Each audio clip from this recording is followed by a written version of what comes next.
experience. Somebody say Potter House experience. But then also he went to prison and he had a prison experience. Somebody say prison experience. But then he also went to the palace, Pharaoh's house, and he had a palace experience. Look at the name and say palace experience. Now come on, let me preach this and then I'm going to take my seat. Joseph knew about burden experiences. Because first of all, God came to him in his youth. And in his youth, and that's why I get excited when I see young people trying to serve God in their youth. Because Joseph was a dreamer. Do I got any dreamers in here? And God told Joseph, you are going to be a mighty man. Matter of fact, you will even lead your brothers. And let me rest to tell you, it's not always good to tell folk what God told you. Do I get some help over here? I know I'm not the only folk that's in here that can testify. When you start telling people what the Lord told you, that's when jealousy set in. And don't act like you sitting in your seat and you don't know anything about jealousy. Do I have some help up in here? When you start telling people that God's hand is on your life, you better watch out. Because then people will try to put you into a pit. And the reason that they do that is because they're not big enough to have dreams themselves. But I want to tell somebody who has dreams that keep on dreaming. Because the God that I know, he's able to bring your dream to pass. Somebody say amen. Your dream might be deferred, but that don't mean it's not going to come to pass. Do I have a witness?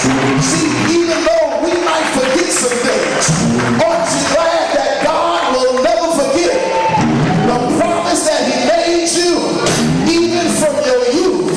See, I knew some of y'all wasn't ready because you should have already been on your feet shouting. Because the preacher said the thing and the promise that God made you, even when you went contrary, even though you're stiff-necked, even though you get hard-headed, even though you do it your own way, that God is able to bring everything that he promised to pass in your life. You might get ready to slap Satan down right now because some of y'all are depressed because you did some things and you didn't think God was going to get you to where he wants you. But I wish I had 5 people that'll raise your hand and say, God, I need this word today because you promised me some things. And if I be still, if I just wait on the Lord, you'll renew my strength. You'll mount me up on wings like an eagle. If I just be still, everything that you promised, you'll bring to pass. Somebody say amen. But you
dreams about God.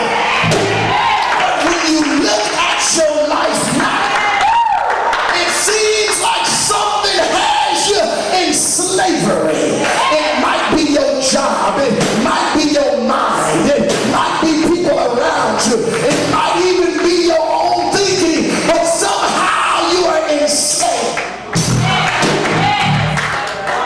Joseph gives us the key to slavery. He said, from pitch you learn to pray. But from powerhouse of slavery, you got to learn how to pray. I feel my help coming on. Because Joseph said, even though it seems like I'm enslaved, I'm not going to act like I'm not going to win. But I'm going to learn how to praise my way out of it. I wish I had some help up in here. I'm not going to let my situation